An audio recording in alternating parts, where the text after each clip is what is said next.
Okay, can everyone at home hear me and see my screen? Yes. All right, thank you.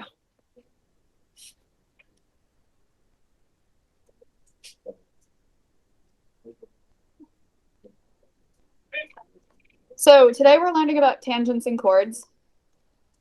We're going to start with tangents, and like I mentioned, there's quite a few examples on this note sheet. I'm just going to go through one of each. I know they're all a little different, but I think once we learn the theorems, you should be able to identify or understand how to do the other problems. And of course, I'll still put the answers up here. I'll just give you time to work by yourself. So let's start by just looking at what a tangent is. So in this portion of the note sheet, I tried to save a little time of me writing by filling it in ahead of time. But it says right here, a tangent is a line in the same plane as a circle that intersects the circle at exactly one point. So you can see that I have this line right here.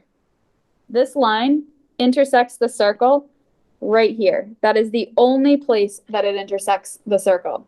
That is called a tangent line. The point where the circle and the tangent intersect is called the point of tangency. So I just labeled those two things right here on this diagram. I indicated that line AB is a tangent line, and I indicated that point A is the point of tangency.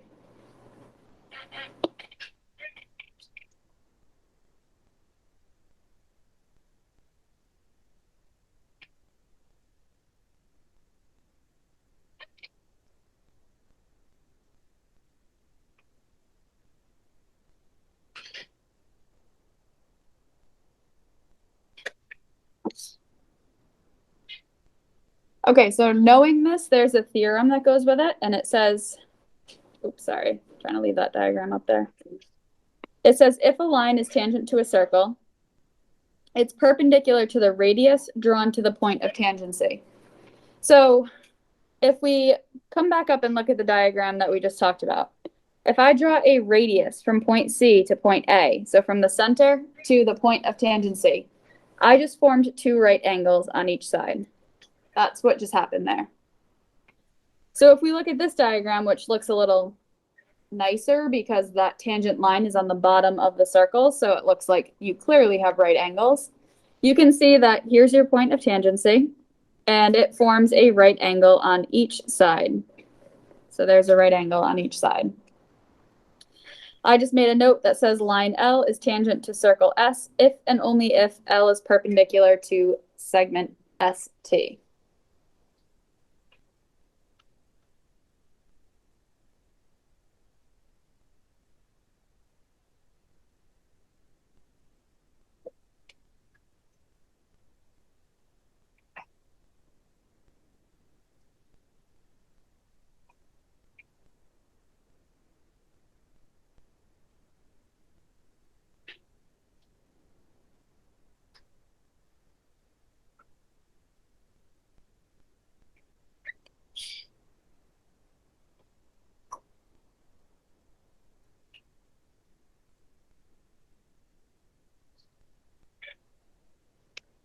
Okay, you don't necessarily have to write this down. I just put it on here as a refresher. I think you all know the Pythagorean theorem.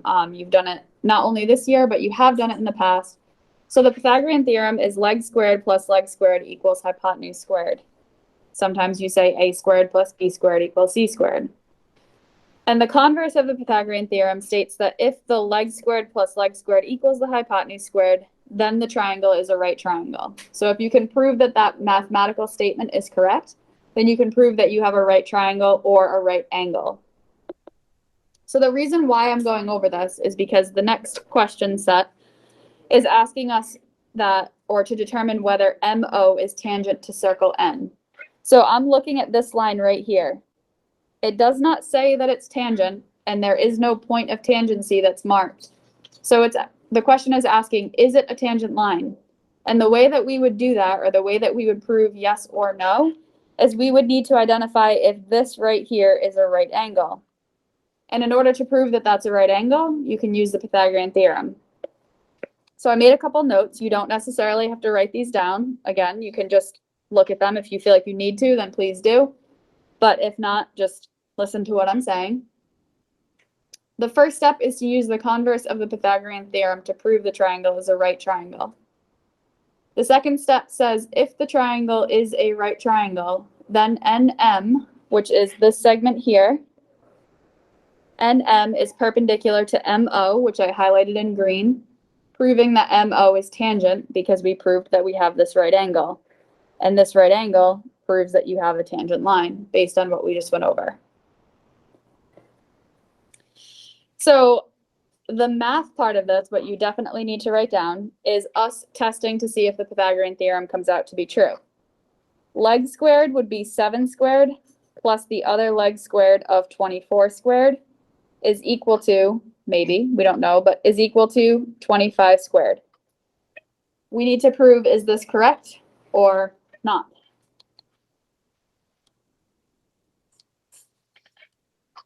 So 7 squared is 49, plus 24 squared, which is 576, and 225 squared is 625.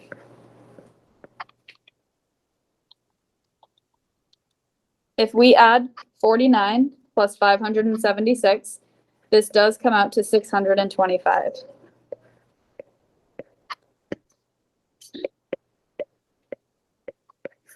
So we just proved that, yes, we do have a right triangle. So I'm going to make a note off to the side. I'm going to say triangle NOM is a right triangle.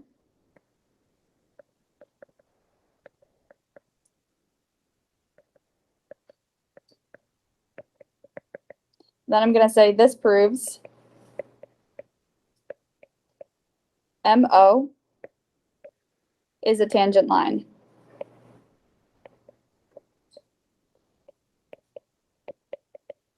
And that second part is really what's important. And I should fix that M because it doesn't really look like an M.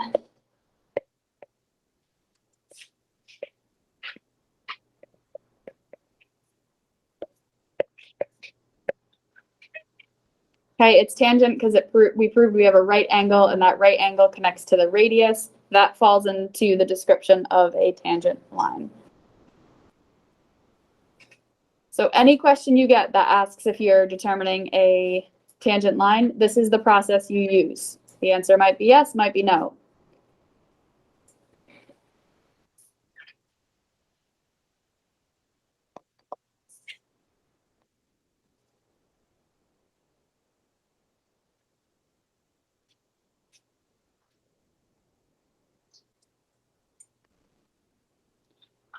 Okay, I'm going to complete one in the next section, and then you're going to complete the second one. So this here says, given that AB is tangent to circle C, so it's telling us that this line is tangent. Knowing that it's tangent, we know that we have a right angle, which is also marked. Calculate the radius of the circle. So we're looking for X, which is marked in 2 places because we have 2 sections of the radius. So you are going to use the Pythagorean theorem. But there's one extra piece which we haven't been doing this year, so an added piece to the Pythagorean theorem here. The hypotenuse is this total length. It's not just X, obviously, that's the radius, and it's not just 8. So this Pythagorean theorem, or this radius, this hypotenuse is going to be represented with the expression of X plus 8. The second one is just like this, the one that you're going to be doing by yourself. So make sure you see those segments. You have to add this segment and this segment to create the entire segment.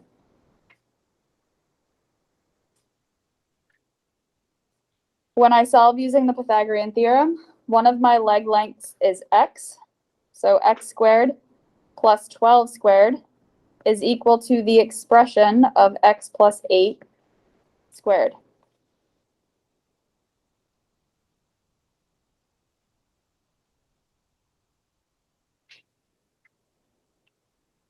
Now the expression of X plus 8, you absolutely cannot distribute that exponent of 2. If you do that, it's going to give you the wrong answer. The exponent of 2 tells you to use the base as a multiplier twice. So this is going to become X squared plus 144 is equal to X plus 8 times x plus 8. This is how you handle that exponent. If you don't do that, the answer will be completely wrong.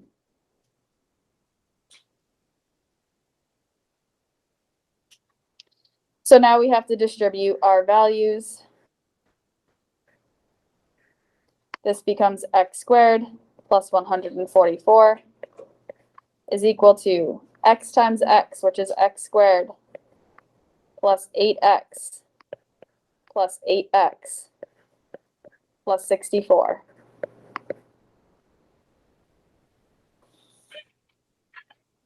X squared plus 144 is equal to x squared plus 16x plus 64.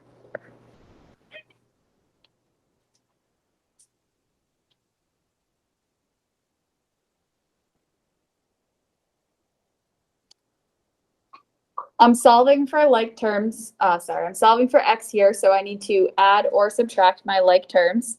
And I'm going to start with x squared. So let's subtract x squared from the left and subtract x squared from the right. That's actually going to eliminate x squared. So we got rid of that term. At this stage, we're left with 144 is equal to 16x plus 64.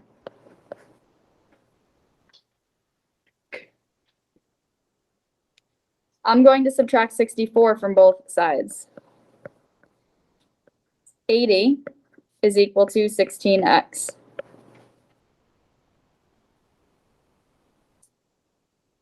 I'm going to divide both sides by 16 to give me my final answer for x, which represents the radius. And when I solve 80 divided by 16, my solution is 5. So 5, or x equals 5, would be the length of the radius, which you see twice in the diagram.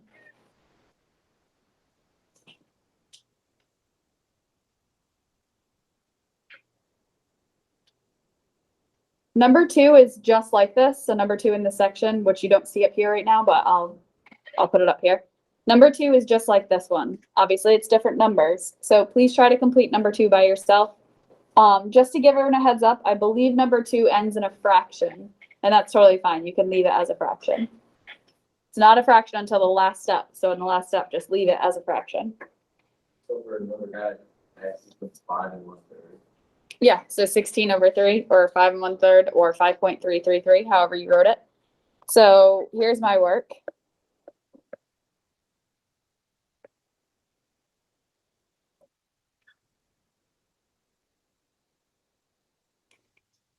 If anyone needs to check over this, so you can see right here, what I did was I added x plus 6 to give me this length, and that's what I used as my radius.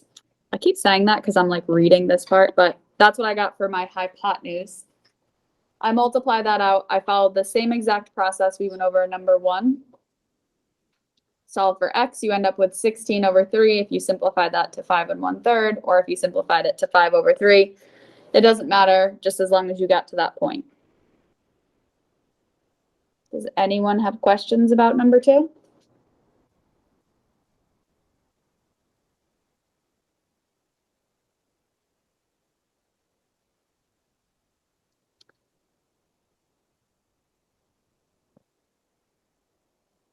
Okay, so let's move on to number 3, or example set 3. So in this set of questions, number 1 says ML and MN are tangent to circle O. So before I read any further, that would be this segment and this segment. If those lines are tangent, you automatically know that the radius and that line form a right angle. So there's 2 right angles right there. That has to be true every time. That's the first theorem we went over. If you have a tangent line, then that tangent line forms a right angle with the radius. We're looking for the value of x. So the interior angles of a quadrilateral sum to what? We've gone over this year, but hopefully you remember. If not, anyone want to help out? What do the interior angles of this figure sum to? Triangles 180, think I heard someone just whisper it, 360. So the interior angle of a four-sided figure always sum to 360. I'll write that down as a note.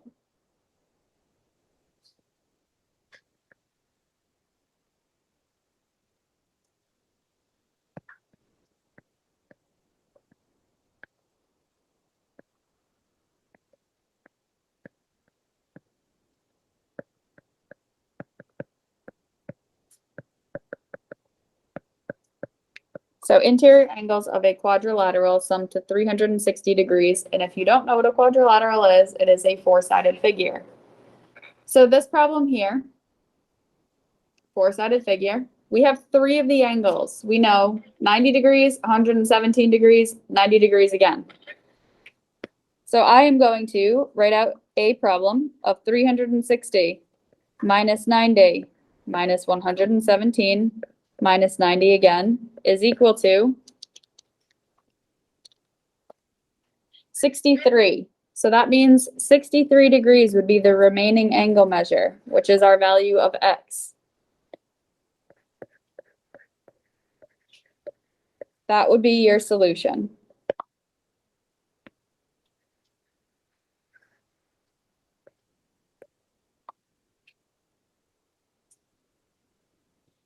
What do the interior angles of a triangle add up to? 180, thank you. So number two is a triangle. Same type of problem as number one, but now you have a different figure where the interior angles sum to 180. Make sure you pay attention to which line is tangent so you know where that right angle goes. Reese, what'd you get? 52 is correct. So here's my work on this one.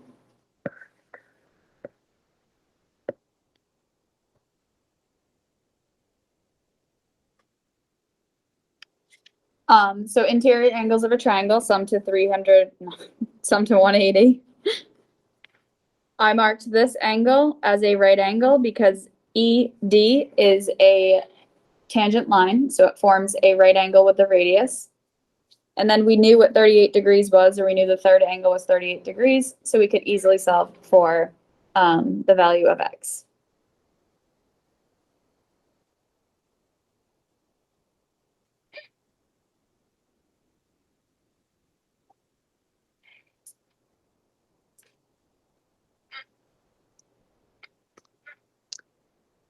Okay, the next theorem. So this theorem is a theorem that deals with two lines that come to one point. Here's the point that I'm going to be talking about. This theorem states that tangent segments to a circle from the same external point are congruent. So this is saying that because both of these lines come from point B and they are both tangent with circle O, these two lines are going to be congruent every time. So here I could say segment AB is congruent to or equal to, because congruent means they're the same length, is congruent to segment CB.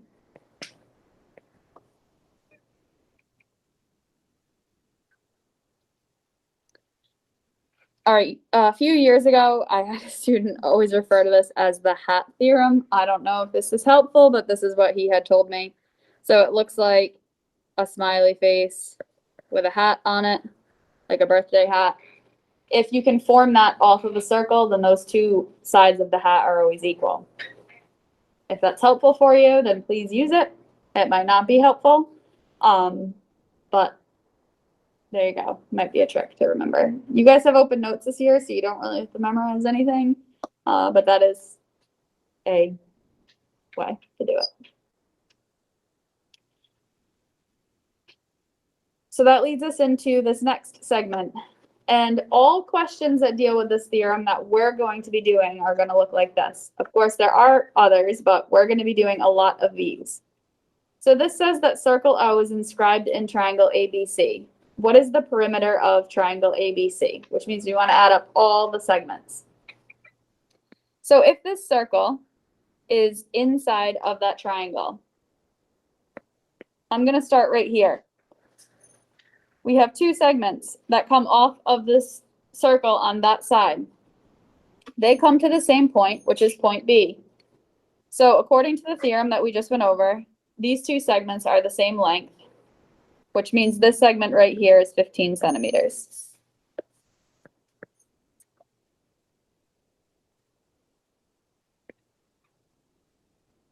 It happens again right here where these two lines come and they meet at point A. Based on what we just talked about, both of these are 10 centimeters.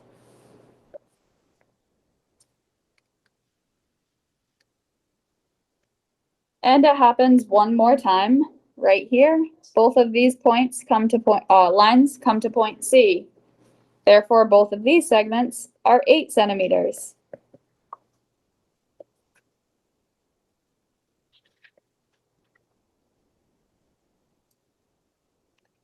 So now we need to add up all of our sides.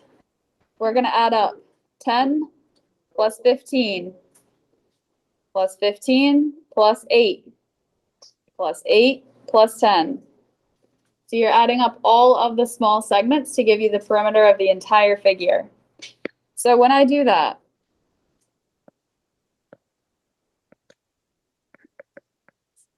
I'm just going to write this out just so if you're looking back at your notes, you know where it came from.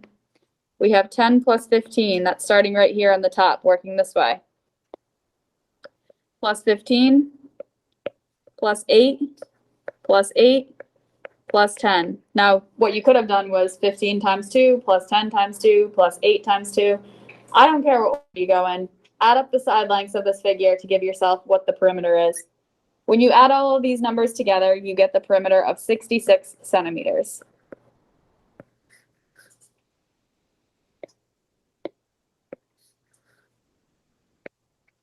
That's your answer. And go ahead and work on the on your own section. Same type of problem. Okay, anyone get their answer? Want to share it? What do you got? 12? See, what did I get? I think that sounds right. Yep, 12 is what I got as well.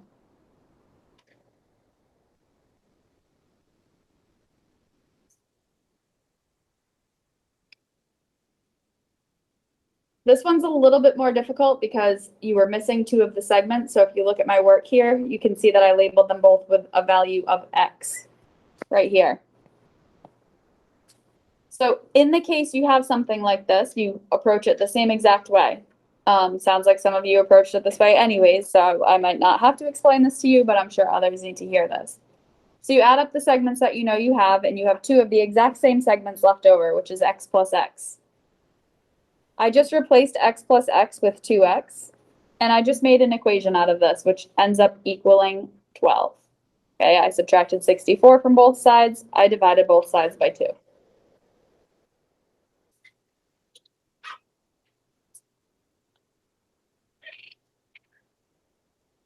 All right, so the last section of the notes is about chords. And the chords theorems, what I did was I put them all together for you because you kind of mix and match them. So we're going to go through all of them, and then we have a couple of examples to cover, and it deals with a few of them, within each problem. So some of these, like if you have vertical angles or whatever, like some of them are going to seem familiar to you.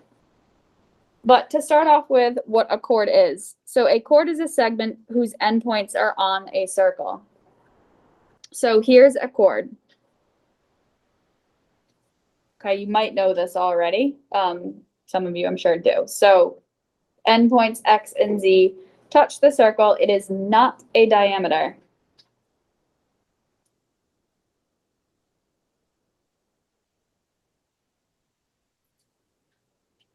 I guess it could be that one's not a diameter, I should say. That is not a diameter, the one I highlighted. Could be.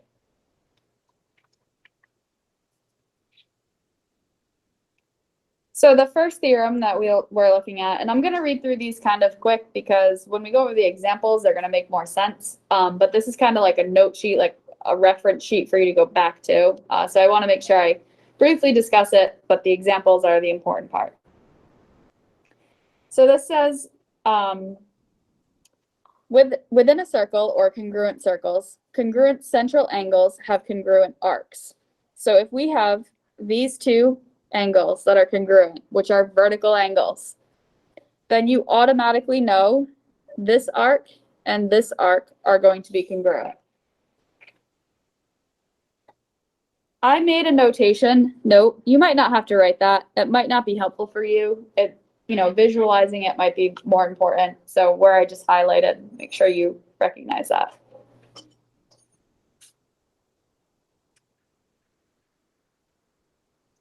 So working off this first one, because it is working off that or similar. The second one says, within a circle or in congruent circles, congruent central angles have congruent chords. So if we have these two vertical angles in the center, which are formed by crossing diameters, you can connect point A and point B, as well as point C and point D. Those are considered chords because they have two endpoints on the circle. And those chords are going to be congruent.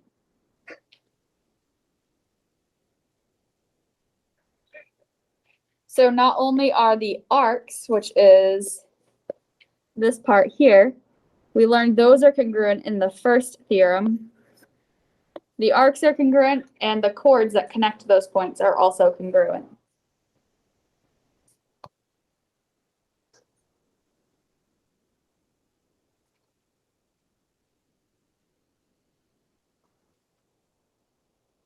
Within a circle or congruent circles, congruent chords have congruent arcs. So here we have a chord that is congruent with another chord.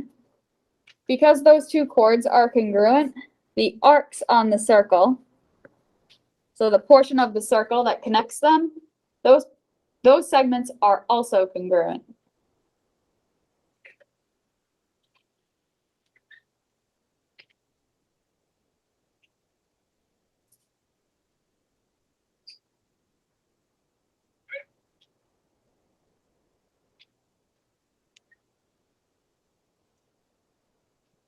Next, we have within a circle or in congruent circles, chords equidistant from the center are congruent.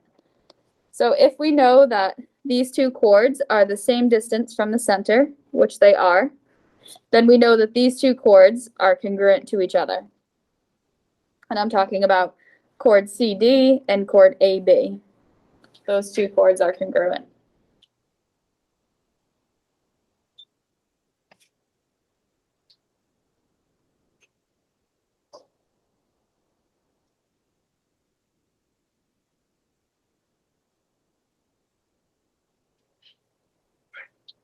And the last one, which I grouped together as a bunch of info, I said in a circle, a radius or diameter perpendicular to a chord bisects the chord. So if we have this situation going on, if the radius bisects or is perpendicular to the chord, then it's bisecting it, creating two congruent segments on each side. In a circle, a radius or diameter that bisects a chord is perpendicular to the chord, meaning anytime this happens, you will have a right angle. So congruent segments and a right angle. In a circle, the perpendicular bisector of a chord passes through the center of the circle, meaning it is the radius or the diameter.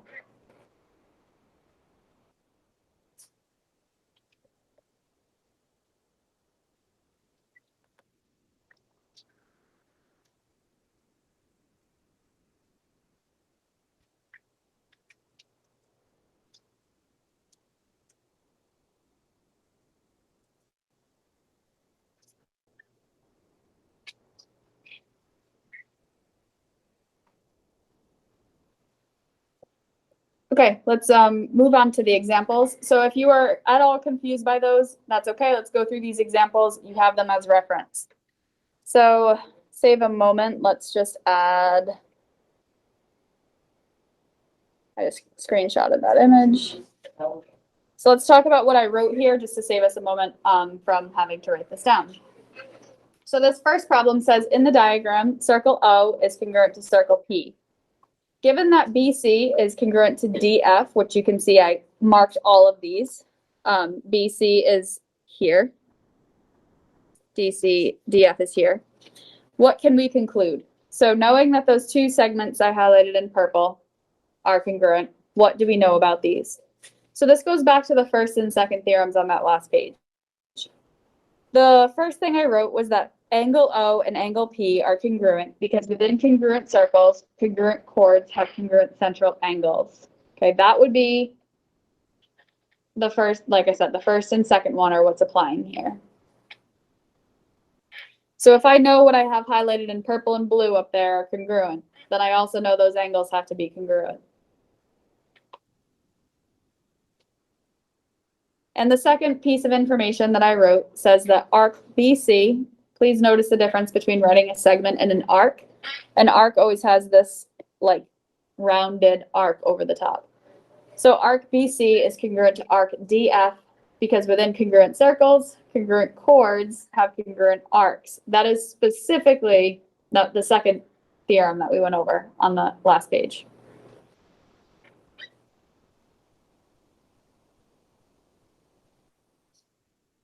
Mm-hmm. For answering, we have to like write all that out. Yeah, you should justify it. You might not see problems that are this specific. This is kind of like one of those problems we go over in the notes, making sure you understand what the theorems are. I don't think I ask you one of these on the homework or the quiz, but in the case that I do, yeah, you should write out why you know.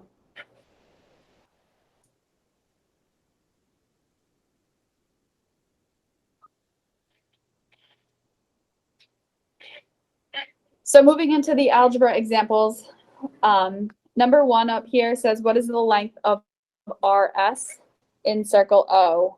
That's the segment here. So we're looking for that total segment length. Okay, so kind of like deductive reasoning here also uses a couple of different theorems. So I'm going to first note that this segment is congruent to this segment. So I know that this segment is also 12.5. So if both of these segments are 12.5, oops, I know that that segment is a length of 25. That's that's part of the last theorem, the last box on the other page. But also, the second to last one says that if you have chords that are equidistant from the center, meaning the same distance from the center, then your chords are congruent. So what I'm about to highlight in green, those two chords are congruent because they are the same length from the center. That means RS is 25.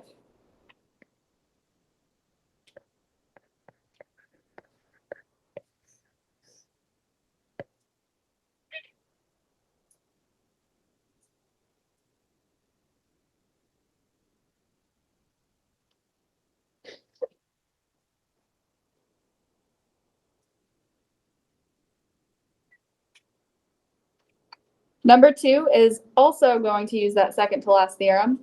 So if we know that this chord and this chord are the same length, which we do because this side is 36, of course, and this side is 18 plus 18, which is 36.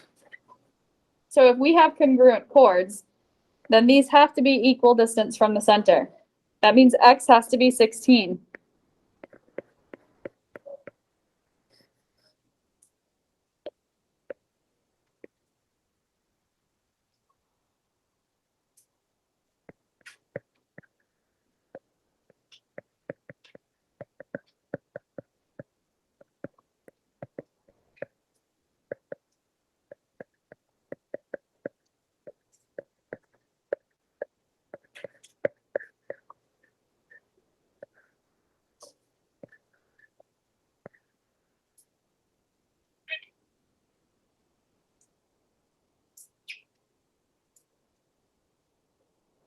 And the last two problems.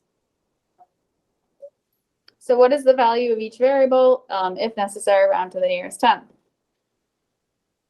So in number one, looks like we have a triangle right here, and it looks like we're trying to find the hypotenuse of the triangle, or we could say we're trying to find the radius of the circle. It is the same line there. Now this is going to be the last theorem, so that box, the last box on the previous page. It says if you have a radius that is perpendicular to a chord, then you have two congruent segments. If that total segment length is 14, that means each one of these is 7. So looking at just this triangle right here, if I'm looking at that triangle that I kind of just like traced over in pink, which is not very accurate, but there you go. I can set up the Pythagorean theorem as 7 squared plus 3 squared is equal to r squared. 49 plus 9 equals r squared. 58 equals r squared.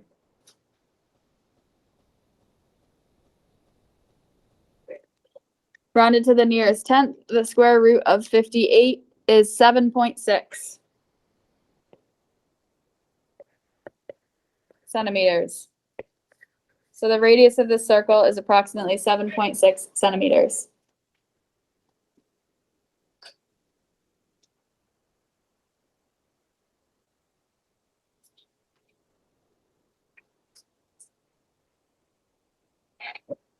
And the last problem. If we analyze what we have here, we have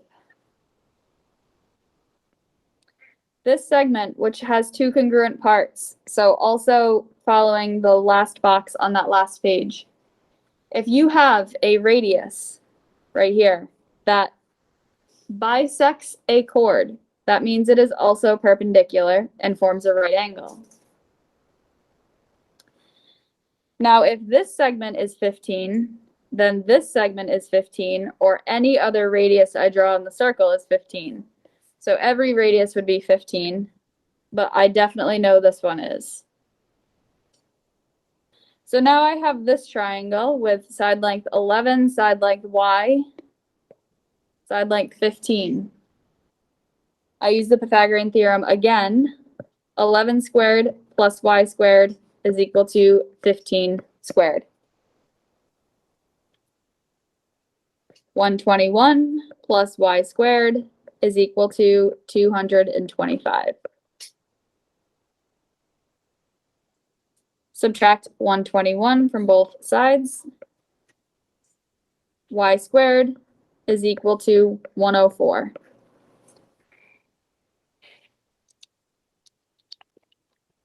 The square root of 104 rounded to the nearest tenth is 10.2.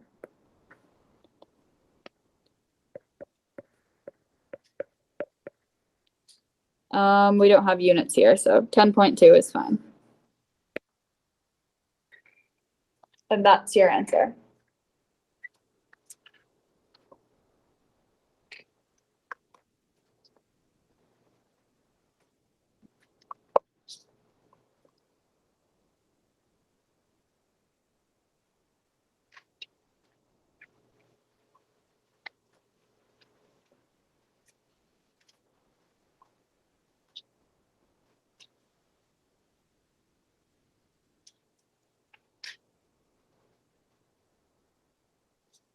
Does anybody have any questions about today's notes?